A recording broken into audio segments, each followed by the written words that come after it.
안녕하세요. 여러분 한국사 교사 윤성민입니다. 오늘 배울 내용은요. 일제 식민지 지배와 민족운동의 전개, 무장독립전쟁 부분에 대해서 배워보도록 하겠습니다. 벌써 이번 주 온라인 주 마지막 강의인데요. 다음 주면 또 여러분들 얼굴을 볼 텐데 끝까지 좀 강의 열심히 듣고 다음 주에 또 월요일 화요일만 나오면 추석이지 않습니까? 시간 정말 금방 갑니다.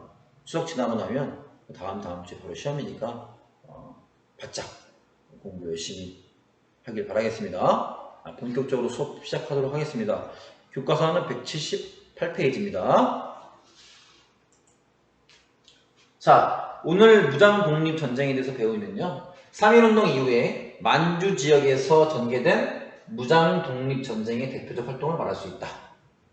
자, 3.1운동 이후에 우리 한반도가 가까운 만주 지역에서 많은 독립군 조직이 형성이 되고 이러한 독립군 조직이 일본에 대항해서 많은 전투를 이뤘었죠. 자, 1930년대 초 만주에서 한중연합의 한일연선이 형성된 배경과 그 의미를 이해할 수 있다. 1930년대에는요, 바로 중국도 일본과 싸우고 있었기 때문에 같이 일본을 대항해 싸우고 있었던 우리 한국군과 중국군이 연합을 해서 일본과 대항하여 전투를 이뤄지는 상황이 발생합니다. 자, 그런 것들을 알 수 있고요. 미리 보는 핵심 용어는 청산리 대첩, 봉오동 전투, 자유시 참변, 선부, 조선혁명군, 한국독립군 이런 것들이 있습니다, 여러분. 자, 오늘 배울 내용이 무장독립전쟁인 만큼 미리 보는 핵심 용어도 대첩, 전투, 참변, 군대의 명칭들 자 이렇게 나오는데요. 여러분들 이런 것들 잘 기억하고 오늘 수업 한번 해보도록 하겠습니다. 자, 보시면요. 우리가 익히 봉오동 전투와 청산리 대첩은 들어봤죠. 자, 항일 역사상 일본에 대항한 우리 독립군의 전투 역사상 가장 큰 전과를 올리는 전투가 바로 봉오동 전투와 청산리 대첩입니다. 자, 이 봉오동 전투와 청산리 대첩이 큰 성과를 이룰 수 있던 배경은 바로 3.1운동 이후에 독립운동기지를 중심으로 수많은 독립군이 조직이 되었다는 것이죠. 물론 그전에도 많은 독립운동기지와 독립군 조직은 있었지만 3.1운동 이후에 우리 민족의 독립의지가 다시 불타오르고 그것에 영향을 받아 임시정부도 설립되고 그러한 임시정부가 통합이 돼서 통합임시정부가 수립되었다는 거 지지난 시간에 배우지 않았습니까? 자, 그러한 영향에 따라서 만주 지역에 수많은 독립군들이 조직이 되고 이러한 독립군 조직이 어떻게 된 겁니까? 국내 진공 작전을 전개하게 되는 것이죠. 국내 진공 작전. 독립군 부대가 만주 지역에서 훈련을 받고 있다가 한반도 내에 일본의 관공서라든지 일본의 군대라든지 또 일본의 경찰서라든지 이러한 주요한 곳들을 타격하고 공격하는 것입니다. 일본군의 독립군 근거지를 공격하고 일본 정부를 대항해서 직접적으로 공격하는 것이죠. 자, 지금 사진에 보이는 것이 바로 왼쪽에 김좌진 장군 그리고 김좌진 장군이 이끌었던 북로 군정서군의 모습입니다. 자, 여러분들 지난 시간에도 우리가 배웠지만 이 독립군들의 위치에 대해서 다시 한번 설명하겠습니다. 자, 서로군정서 이쪽이 어디입니까? 바로 서간도 지역이죠. 서간도 지역에는 서로군정서 이상용, 김동삼, 지천정 등이 지도했다. 그리고 북간도 지역이죠. 북간도 지역에는 북로군정서와 대한독립군 북로군정서는 서일, 김좌진, 이범석 그리고 그 오른쪽 조금 더 위에는 대한독립군 홍범도, 안무, 최진돈 등이 지휘하에 이러한 군대들이 하였겠다.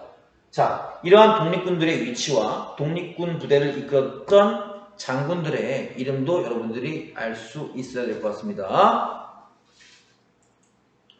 자, 처음으로 우리가 봉오동 전투부터 봅시다. 자, 봉오동 전투는 홍범도 장군이 이끌었던 대한독립군 그리고 안무가 이끌었던 국민의군 그리고 최진동이 이끌었던 군무도독부군 이렇게 세 개의 군대가 연합을 해가지고 일본군을 크게 이긴 사건이 바로 봉오동 전투입니다. 엄청난 전과죠.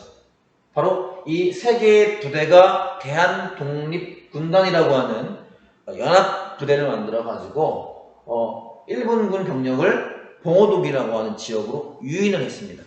자, 봉오동이라고 하는 지역이 어딘지 한번 보겠습니다.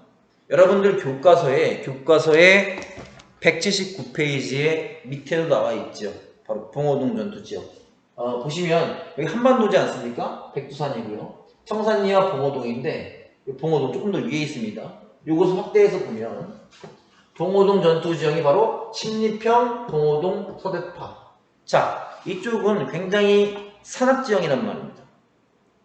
그러니까 이쪽에서 원래 훈련을 받았던 우리의 독립군 부대들은 그 산악 지형을 굉장히 잘 이용을 해가지고 깊숙이 일본군 부대를 산 안쪽으로 유인을 해가지고 밤에 기습을 하거나 또는 매복해 있다가 기습을 하거나 이러한 특정으로 일본군을 크게 이긴 사건이 바로 봉오동 전투인 거죠. 자, 보시면 봉오동, 서대파, 신리평 이러한 주요한 봉오동 전투의 전투 명칭, 지역도 여러분들이 알아두셔야 된다 이겁니다.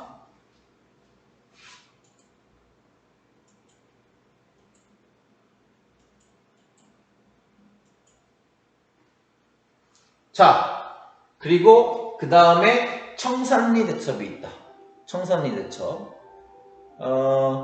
북로군정서군, 김자진 장군이 이끌었던 북로군정선과 독립군 연합부대, 여기도 홍범도 부대가 참가를 했죠. 자, 북로군정서군과 독립군 연합부대가 일본군 대부대를 6일 동안 10월 며칠입니까? 21일부터 10월 21일부터 6일 동안 일본군 대부대를, 그러니까 봉오동 전투에서 생각지도 못한 패배를 일본은 하게 되는 겁니다. 일본의 생각에 자신들이 물리칠 줄 알았던 독립군을 생각지도 못하게 엄청난 큰 피해로 일격을 당한 상황에서 그것을 완전히 독립군 부대를 몰살시키기 위해서 대부대, 엄청나게 많은 병력을 투입해가지고 독립군을 섬멸하려고 하는데 우리 독립군 부대, 북로군정서군과 독립군 연합부대, 김자진 장군이 지휘했던 이 부대는 봉오동이 아니죠. 바로 이 청산리 쪽으로 일본군 부대를 유인해서 전투에서 크게 격파를 했다. 6일 동안. 엄청나게 많은 피해를 줬다. 그래서 우리 대한독립군은 60명의 전사자, 전사자가 싸우는데 아예 없을 수는 없겠지만 60명 정도의 전사자, 그리고 부상은 90명 정도인데 일본군은 몇 명입니까? 교과서에 나와 있죠? 179페이지에 1300명 가량의 일본군을 죽이거나 부상시켰다. 엄청난 성과죠. 엄청난 성과. 우리는 피해를 굉장히 적게 받으면서 일본군은 크게 이겼던 것입니다.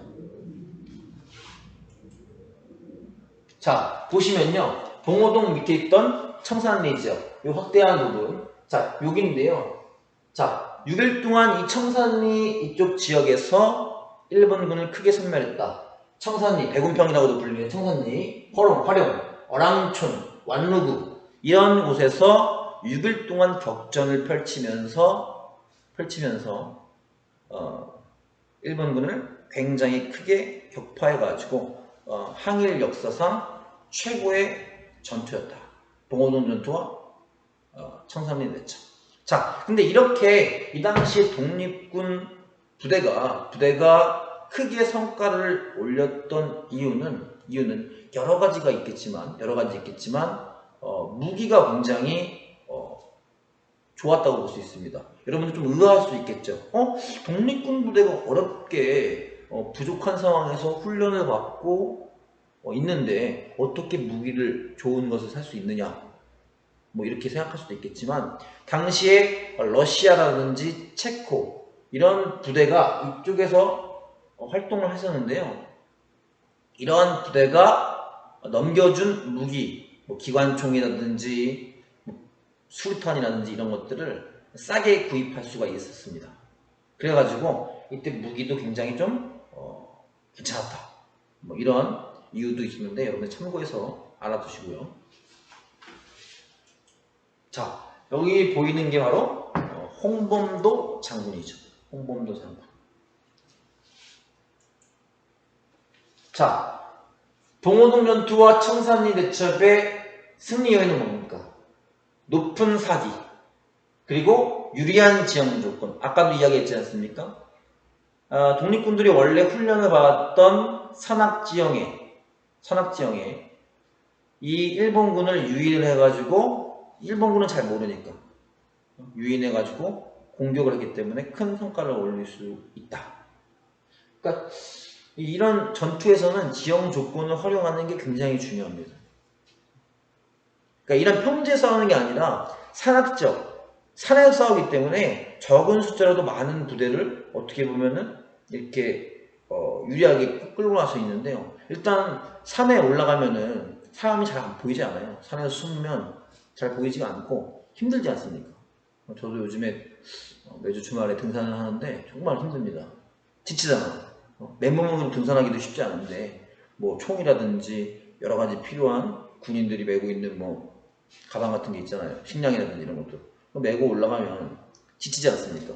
또 춥고 산은 춥잖아. 그러한 상황에서 밤이나 또는 기습적으로 공격을 하고 또 숨고 이러한 게릴라 작전이라고 표현하는데 보통 이렇게 적은 숫자로 적과 왔을 때는 게릴라 작전, 산에서 이렇게 공격을 하게 되죠. 자, 그리고 동포사회의 헌신적인 지원이 있었다. 이러한 독립군들이 여러 가지로 이렇게 큰 성과를 올릴 수 있던 것은 만주 지역에 살고 있는 우리 동포들 있지 않습니까? 그러한 동포들이 식량도 전달하고 또 숨겨주기도 하고 또 교란 작전도 같이 펼쳐주고 이러한 동포들이 자신들이 오히려 위험할 수도 있는 상황이지 않습니까? 독립군을 도와줬던 것이 발각이 되면 일본군에 의해서 무참히 학살당하거나 희생당할 수도 있는 상황에서 우리 동포들이 뭐 금전적이거나 또는 뭐 여러 가지로 지원을 해줬기 때문에 이러한 성과가 있을 수 있다. 이것입니다. 자, 여기 보시면은 중국 지린성 화롱에 있는 청산리 대첩 기념비가 이렇게 중국에도 있습니다. 자, 179쪽의 사료톡독을 보면 청산리 대첩 이후에 북로 군정서 총재 서일이 임시정부에 보고한 내용. 생명을 돌보지 않고 용전분투한 독립에 대한 군인 정신이 먼저 적의 사기를 압도해야 한다. 죽기를 각오하고 싸운 겁니다. 자, 양호한 진지를 미리 차지하고 위치를 지형을 잘 이용한 거죠. 완전한 준비를 하여 새벽 성능을 극도로 발휘하셨다. 임기응변 전술과 예민 신속한 활동이 모두 적의 의표를 찔렀다. 신속하게 치고 빠지고 지형을 활용해서.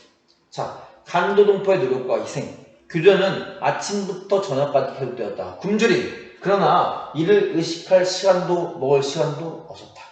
마을 아내네들이 치마폭에 밥을 싸가지고 빗발치는 총알 사이로 산에 올라와 한 덩이 두 덩이 동지들 입에 넣어주었다. 아까도 이야기했지 않습니까? 독립군이 이렇게 큰 성과를 올릴 수 있었던 건 독립군의 여러 가지 무기도 준비가 잘 되어 있었지만 플러스 독립군의 사기와 독립군의 그 죽음을 불사르는 죽음을 두려워하지 않는 그 용기 100배의 그 사기 그리고 우리 동포들의 독립을 위한 열명 독립군 부대들이 적과 싸우고 있는 상황에서 나도 적발이 되면 죽을 수 있는 상황 총알이 빗발치는 상황에서 식량을 날라가지고 마을 아내들이 식량을 싸가지고 그걸 먹고 물 같은 것도 갖다 주고 이렇게 했던 것이죠. 자, 이렇게 동호동 전투와 청산리 대첩에 엄청난 성과가 있는 상황에서 여러분들 일본이 가만히 있었겠습니까? 가만히 있지 않는 것이죠. 일본군은 이러한 만주 지역의 독립부대가 존재하고 또 청산리 대첩, 봉오동 전투와 같은 큰 성과, 큰 패배를 당했기 때문에 이것은 가만히 둘 수 없다. 완전히 이 독립군 부대를 섬멸하는 것이 굉장히 중요하고, 그러한 독립군 부대를 섬멸하기 위해서는 독립군 뿐만 아니라 그 주위의 근거, 조선인들도 모두 없애야 한다는 어떤 결론을 내린 거죠. 엄청난 학살을 자행해야 되는 것입니다. 그러나 학살을 하기 위해서 어떻게 했냐? 훈춘사건이라고 하는 것을 조작합니다. 훈춘사건. 훈춘은 지역 이름인데요. 자, 보시면은 여기가 러시아고 중국, 여기 간도지방이죠. 여기 한반도 두만강 바로 위에 훈춘이라고 하는 지역인데, 뭐냐면 중국 마적을 돈을 주고 삽니다. 마적은 뭐냐면은 말 타고 다니는 도적. 말 타고 다니는 도적. 지나가는 사람들을 위협해가지고 돈을 뺏거나 기차를 세워서 기차에서 도적질을 하는, 도적이면 도적, 도둑들, 마적. 그러한 마적들을 돈을 주고 사가지고, 잠시만요. 돈을 사가지고 일본 영사관을 공격을 하게 돼요. 그래서 그 중국 마적들이 일본 영사관에 살고 있었던 일본인들을 죽이는 사건이 발생합니다. 근데 일본은 이걸 왜 조작했느냐? 조선인들이 일본 영사관에 침입해서 일본인들을 죽였다. 이렇게 하는 겁니다.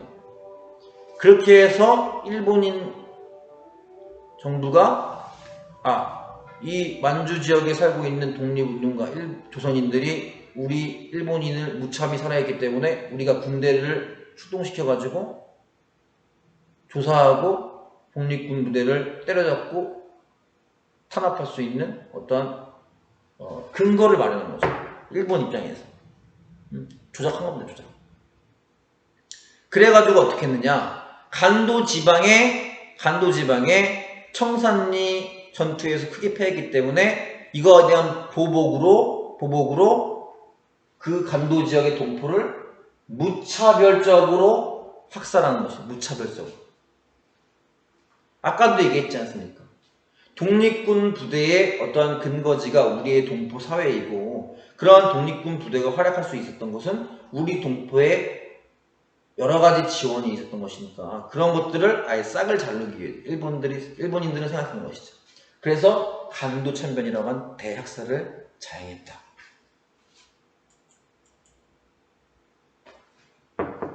일본군들이 있죠. 간도 경신참변이라고 부릅니다. 간도참변. 조선인 1만 명이 죽고 민가 2,500채, 학교 30여 채가 불태워졌다. 조선인 1만 명. 정확한 숫자도 아닐 수 있습니다. 더 많이 죽었겠죠. 파악할 수 있는 사람만 1만 명이라는. 밑에 무차비 쓰러져 있는 이 사람은 누굽니까? 우리 조선인 아닙니까? 보세요. 이렇게 총살하고 있는, 총으로 죽이는 모습. 지금 이건 뭐야? 구덩이 비슷한 걸로 파가지고 조선인들의 시신이 널브러져 있는 모습입니다. 자, 이렇게 일본은 독립군 부대에게, 우리나라 독립군 부대 청산리 대첩과 봉오동 전투에 크게 패했기 때문에 그거에 대한 보복으로 어떻게 했다? 간도에서 우리 조선인들을 무차별적으로 학살하고 탄압했다. 그게 바로 간도참변이라고 합니다. 자,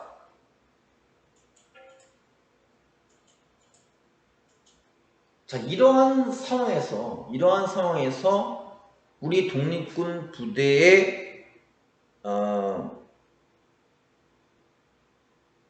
주요 군인들은 굉장히 그 상황이 안 좋아질 수밖에 없겠죠. 자신들이 일본이 계속적으로 우리 조선 민간인들을 학살하고 대부대가 압박하고 있는 이러한 상황에서 오래 버틸 수 없는 상황이 계속 밀려드는 거 아닙니까? 그렇기 때문에 이러한 독립군 부대는 어떻게 했냐면 바로 대한독립군단이라고 하는 하나의 정말 큰 연합을 조직을 해가지고 한 군데 모였습니다.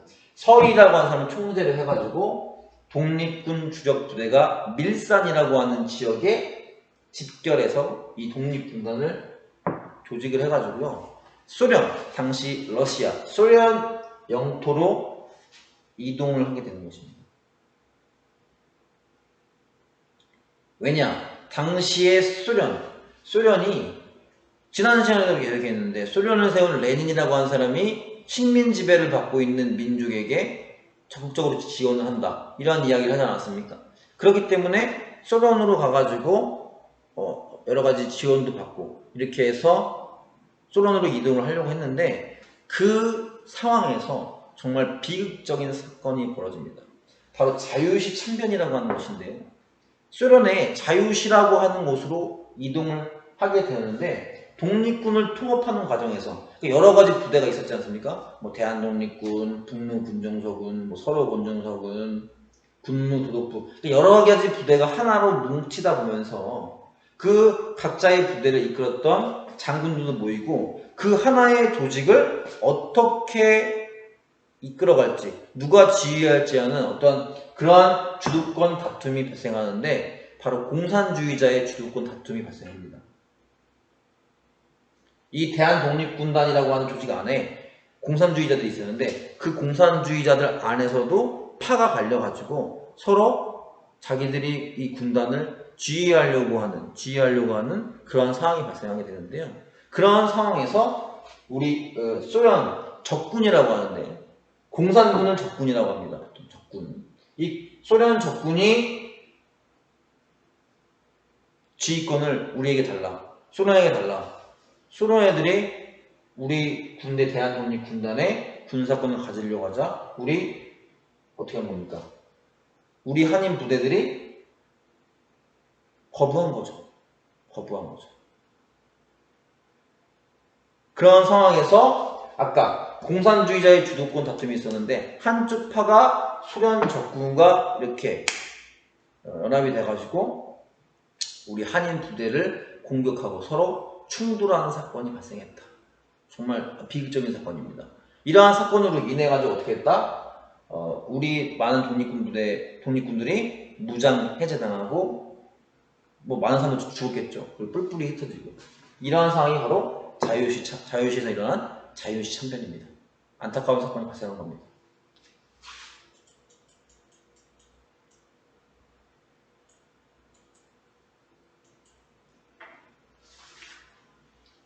자, 여러분들 지금까지 우리가 청산리 대첩과 봉오동 전투에서 배웠는데요.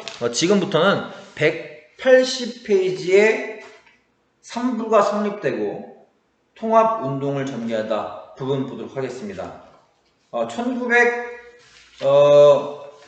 1920년 초반에 바로 봉오동 전투와 청산리 대첩이 있었고 1921년에 자유시 참변을 겪어가지고 우리의 독립군 부대가 굉장히 약화되어 있던 상황이었는데 이러한 만주 지방에서 새롭게 독립운동을 전개하기 위해서 만들어진 게 바로 3부라고 하는 것이 있습니다. 3부. 바로 거기 3부는 3개의 분류. 참의부, 정의부, 식민부라고 하는 3부가 형성이 되었다.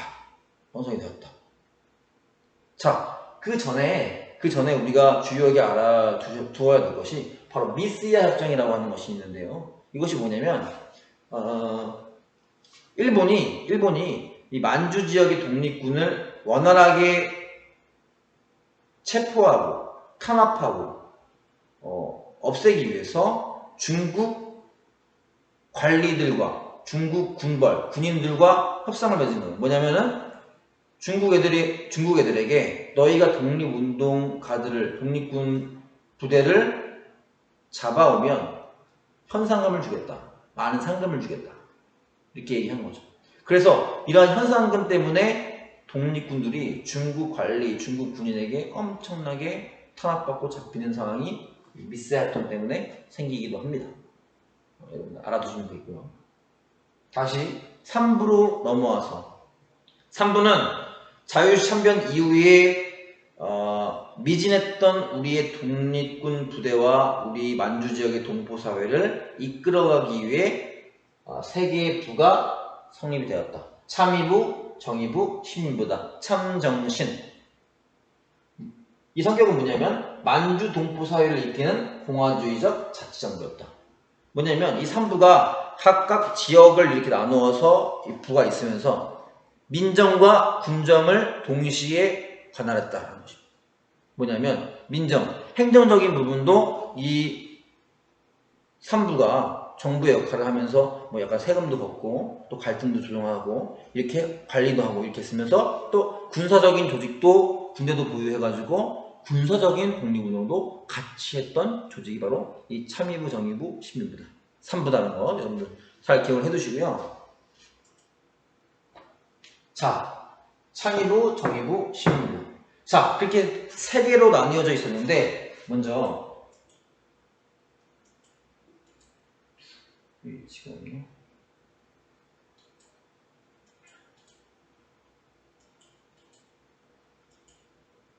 자, 여러분들 이 참의부, 정의부, 신민부는 바로 그 교과서 180페이지에 보면은 왼쪽 위에 지도 보이시죠?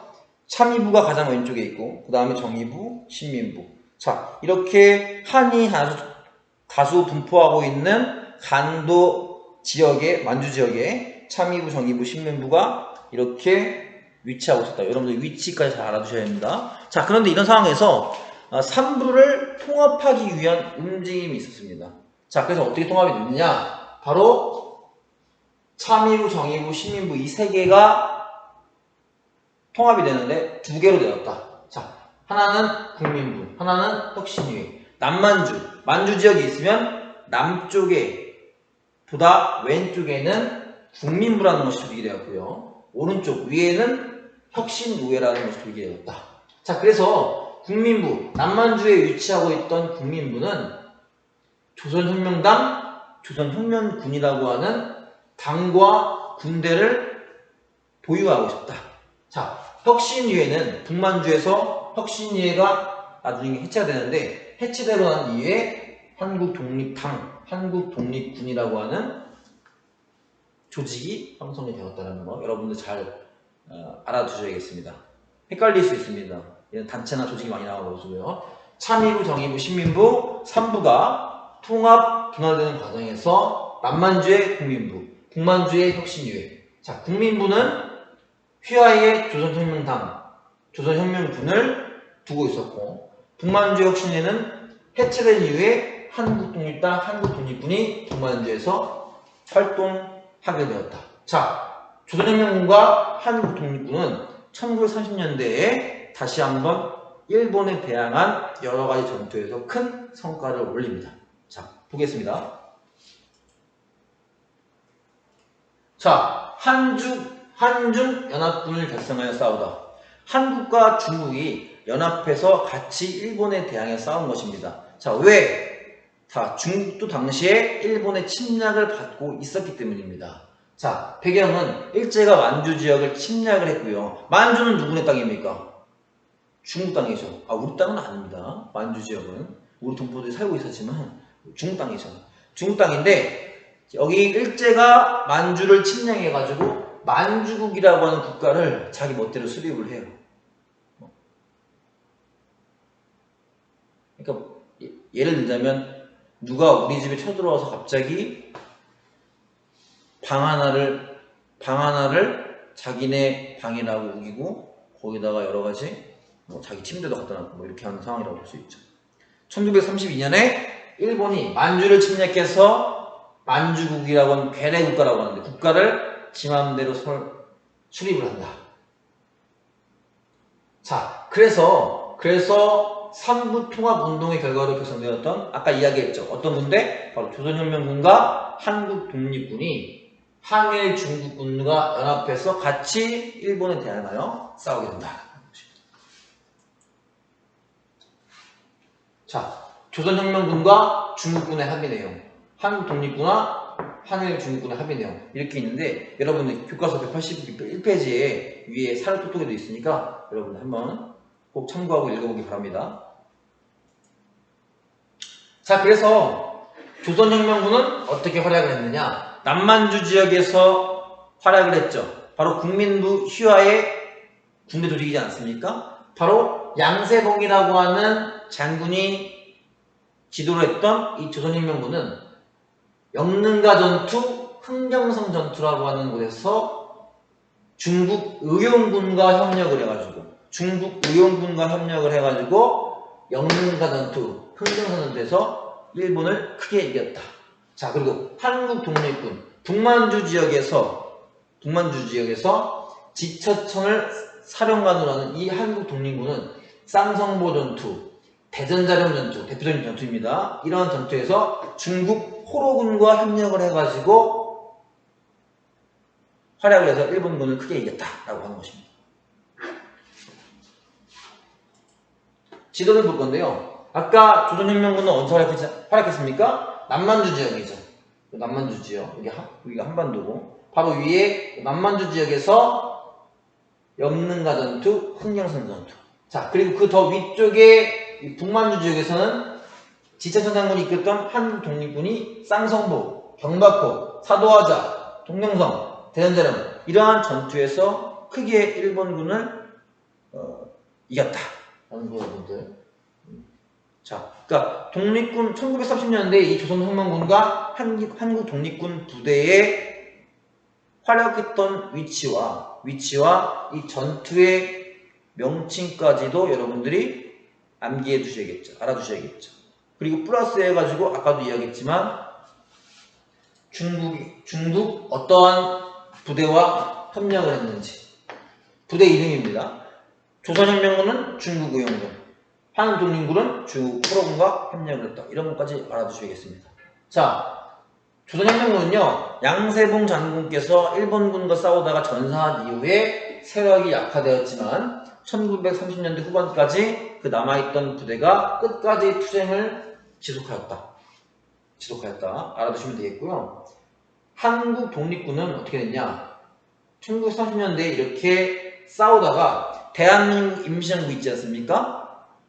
대한민국 임시정부에 따라가지고 지청천 장군 등 지도부와 군인들이 중국 관내 임시정부로 들어가가지고 대한민국 임시정부 휘하에 한국 광복군이라고 하는 부대를 창설하고 한국 광복군 총사령관이 됩니다. 지청천 장군이죠. 이 변화 과정까지 여러분들이 잘 알아두셔야겠습니다. 자, 왼쪽에 보이는 분이 바로 양세봉 장군이죠. 오른쪽에 보이는 분이 바로 지청천 장군입니다. 자, 그렇다면 사회주의 계열은 어땠냐? 사회주의 계열, 공산주의자들. 자, 이 사람들도 만주 지역에서 활동을 했는데요. 항일 유격 투쟁을 전개했다. 산악지형을 이용해서 게릴라, 치고 빠지는 일본 경찰서, 일본 관공서 이런 것들을 습격해가지고 치고 빠지는 전략을 수행했던 항일 유격대. 자, 중국 공산당의 주도로 동북인민혁명군을 편성했다.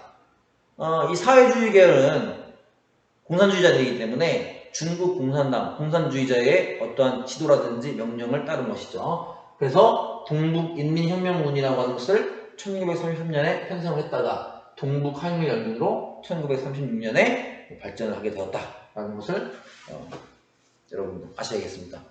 이 동북인민혁명군, 동북항일연군에 북한의 그 초대 주석이죠. 김일성 그 사람이 여기에 참가해가지고 항일 유격대로 활동을 했다. 이런 이야기도 있는데 정확한지 아닌지는 좀 모르겠습니다. 그거는 그냥 추가로 얘기를 한 거고요. 자, 이렇게 사회주의 계열 공산주의자들도 항일 유격대를 조직해가지고 이렇게 전투에 나섰다.